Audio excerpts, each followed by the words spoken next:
wow, this show does get much better, but they really need to work on the lighting because, I'll say it, in a couple of scenes, particularly in episode 4 when they're buried in the rubble, Mike Colter is just a pair of teeth. Glorious, beautiful teeth.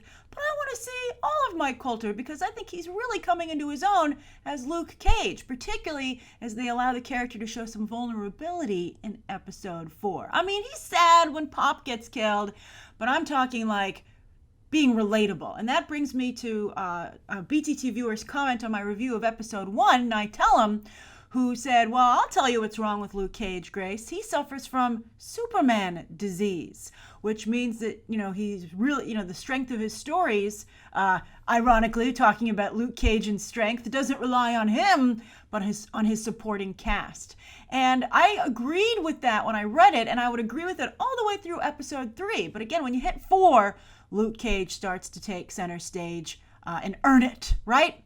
But the Superman disease, for those of you who aren't aware of this is comic book, lingo discussion. It's that he's just really hard to relate to a Boy Scout, right? And I think that's a big problem. Also, I think another problem with Luke Cage up until episode 4 is that the man just doesn't care about anything.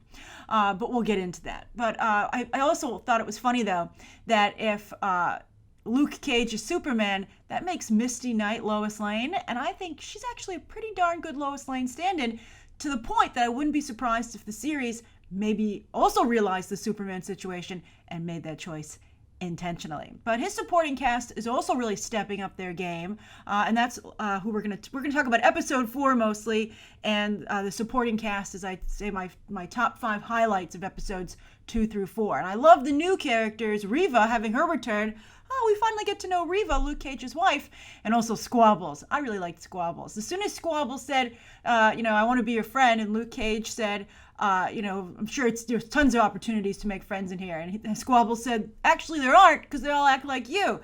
I was like, Squabbles, you've won me over. All right, so the number one moment for these 3 episodes is Luke Cage in prison, which is funny because I said one of the problems with episode 1 was that it was, we've seen it before, and who hasn't seen a ton of prison shows, right? Just recently we were all watching The Night Of. Very good. But still, I have to give this show credit for managing to still make it seem fresh. And I loved the line where Luke Cage says sometimes survival costs. And this solves the Superman problem, and I really feel that this should have been the first episode. It's got the origin story in it. That gets its own section. But I just thought it was really strong. And I think that when they were looking at the scripts, they should have been like, these are in the wrong order. Because this is a really important, thing to remember whenever you're doing any presentation or writing anything, and that's that you only get one opportunity to make a first impression. So no matter how good episode 4 is, if people don't get past episode 1, it doesn't matter. Now, I really like seeing Luke Cage care about something, and even at the beginning of episode 4, aggressively not care about anything, right? Just as long as he had some kind of emotion. Because I think episodes 1 through 3, he's kind of just like there, right? Like really not willing to participate. And that's not very interesting from a narrative perspective. Although, by the way, who else thought it was funny? They were like, welcome to Seagate. And I was like, that looks a lot like the same prison that you shot as Rikers in Daredevil Season 2, the hallway where Punisher has his fight. So what are you trying to pull? I know also it's the same, it's Netflix, the same overall television production company. So I'm sure you just shot at the same prison because you already had access to it. So maybe you should have made it the same prison. But anyway, I like that it was a private prison, though. I thought that was great. I thought this show is really good at taking like current elements, political elements, and addressing them in a comic book space without cheapening them. And I think that's really great. So I liked the idea of private prison. That's very much in the news these days. They've been taken out of there are no more federal private prisons, but they're still at the state level, I believe. Or flip that around. I like the experimenting on, I obviously didn't like it, but that's something that's, happened during slavery. And so experimenting on the prisoners, I thought was a really great way to modernize that. Also, internet fighting, another good way to modernize it. I was like, okay, underground fight ring, but with a GoPro camera? Good job. And I love the guard Rackham. Oh, he's so good. He's like the villain you love to hate. He didn't last very long, though. I was also really surprised how much Mike Colter was able to change his look with that crazy afro and beard. Because, like, when Shades didn't notice him. I was like, how do you not notice that guy? He's huge. But Mike Colter really is able to change his look considerably. So that was neat as well. I love the reveal. His name was Carl Lucas when he was in his prison cell. And I liked when he, said, don't forget who you are. But it's like he changed his name. So did he change who he was as well? And for the better or for the worse? I just loved the whole thing. I was like, this is great. Finally. All right, so that's the number one moment. Number two, the origin. So quick, but so cool. I wrote powerful in my notes. I don't know how powerful it was. It had a lot of fan geek out moments, and I think that's what made it strong. The old costume homage. We knew from the trailer they were going to do the tiara and the cuffs, but when he found those clothes and put them on, the yellow disco shirt and the jeans, and then he had like the chain still hanging from his arm, I mean, that put a smile on my face. That was fantastic. And it was like he looked in the car, like in a car window, and was didn't see Han Solo, 500 Days of Summer reference, but instead was like, you look ridiculous. But I also thought it was interesting that the machine that he got his powers in looked a lot like the machine that Deadpool got his powers in, complete with liquid and everything, and also a bad guy turning up the juice to torture him, but actually it backfired and made him like more powerful. I was like, you and Deadpool have a lot to talk about. And he has a lot to talk about with Iron Fist, because they both like to punch holes in walls and make a door, although Iron Fist obviously can do it much faster. Although when he punched the tiles, the way the tiles like shattered in a radial effect was really cool. I was like, ooh, I like that. Good job, whoever, set off the thing in the wall to make that happen. Unless it was digital, and then it still at least looked cool. So also the fact that Reva was involved in this, I thought was really interesting.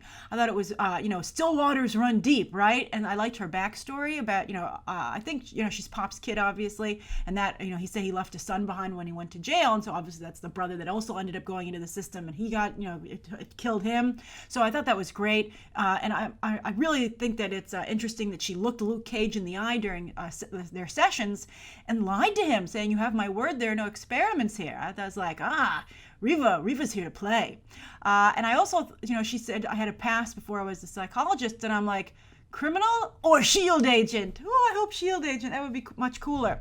Although I don't understand why Luke Cage it was so hard for him to forgive Jessica Jones, considering his past with being experimented on, having to fight in a ring in prison, also what his wife obviously was dealing with shady stuff. So you think they'd be more sympathetic to Jessica Jones being like, I was mind controlled and also taken advantage of. So I think that, they should be a little bit more forgiving. Also, I have to say, I wrote a funny note here. I was like, because it made me chuckle, I was like, I think Luke Cage has another ability, another superpower, and that's to get women to act unprofessionally. Because I thought that Reva, I was like, whoa, Reva, you could get fired. You're like, because you can't blame Luke Cage, right? But, she has, she's the one he's a prisoner. He's got nothing to lose. But, she's like at a difficult situation there where she could be, let go, reprimanded, etc. I thought that was pretty funny. And then, of course, Misty, also not acting very professional, including her choice of wardrobe. But she put that on before she knew she was going to meet Luke Cage. I'm like, that's a lot of cleavage for work, Misty. But I love Misty. Misty's number 3. I think she's so great. What a wonderful female character. I love the way she goes through a crime scene, whether it's looking at the pictures on the wall, like that she reimagines it, like she puts herself in there. And I've seen other shows do that before, but I really like the way it works here. I like having a woman do it, and I like having a woman do it who's like Misty, who seems like a real actual person, which is so cool. Like we thought Claire Temple was great. Like Misty's like Claire Temple 2.0, although I'm looking forward to seeing Claire show up. But I also liked when she was, doing like a comedic version of the crime scene with her partner at the hospital. I thought that was pretty funny. I also liked when she was at the Luke Cage robbery, like when he was leaving the center with the cash, and she's like, it was you. And then you realize almost like she's on the astral plane, or the astral plane from, Professor X fame. Like that was really, really neat. But I also liked her backstory, that she was I liked how they established she had skills on the court. That was really cool. But then layering it by saying she got into basketball because of her father's love for it. And like she became a better player whenever she heard her father criticize another one. She was like, well, I'll be able to do that. That was just really great. And I like that because I think that Misty, the way she's being portrayed, very much seems like a female basketball player. And they don't get a lot of respect. And so I was really happy, everyone always makes NBA jokes. So I was really happy to see a character who wasn't like some, glamorized, unrealistic version of who would be a WNBA or potential WNBA player, but was still feminine, still cool, but, again, had that vibe. Like, I could totally see her on a team in court, and I think for her to represent that group of women is really fantastic. I was absolutely thrilled. The number 4 is Mahershala Ali.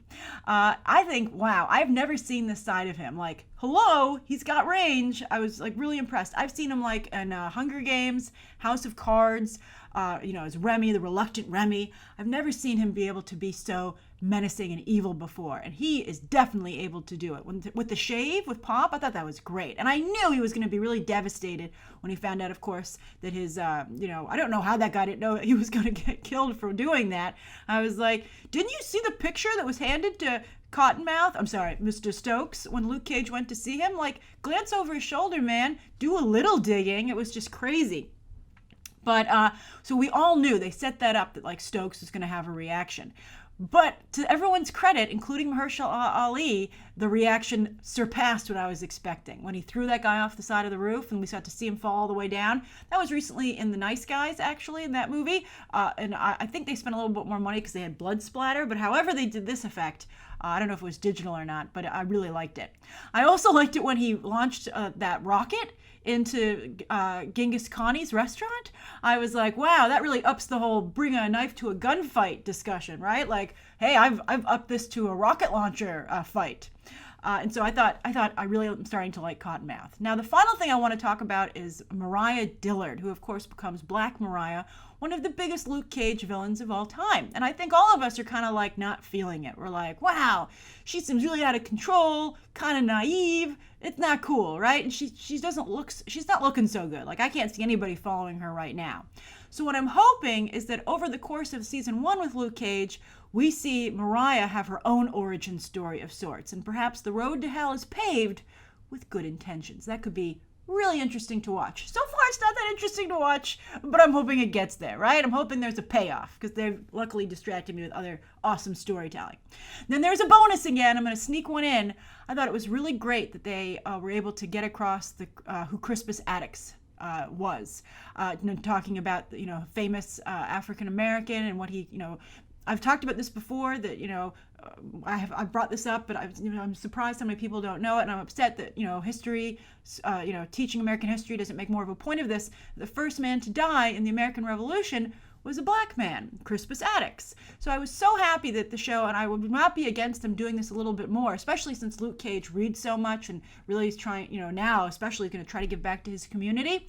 I would love if by watching the show, you inadvertently, the show would be like, surprise, I taught you about Black history. I think that would be a really, not only interesting, but it would be very commendable. So I like that a lot. All right, so that's my review of Luke Cage episodes 2 through 4. I'm excited to continue the conversation with you down below, and I'm going to try and review the next episodes sometime over the weekend. Okay, thanks for watching, and you can check out some more episodes right now.